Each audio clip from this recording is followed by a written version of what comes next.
what happened. Let me show you a weak example because this does not always work, right?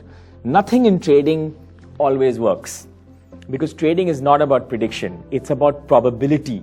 If you have something that gives you more than 51% edge, money management, make sure you actually make money in the end. So if you think trading can actually predict the market, don't fool yourself. It cannot. It can just give you an edge, and you're using data to find that edge. Okay, maybe this is one interesting example. So you can see this is a support zone, right? So the market's moving down. This is a support zone, and this red bar closed below that support zone. Very bearish. It doesn't have an upper wick. Blah blah blah. Everything is met. However, the next bar is red, and then the market reverses. So in this case, that breakdown did not work. Apart from breakout and breakdowns, another tool, I guess, that could help you out is trailing stop loss. Trailing stop loss is very simple.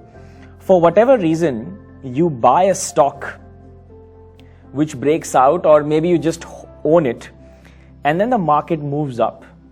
And at some point, you think market could reverse and fall down. So what trailing stop loss aims to do is, as the market is moving up, you're trailing the stop, and at some point you get out when that trailing stop loss is hit, right? So we call this trailing stop loss.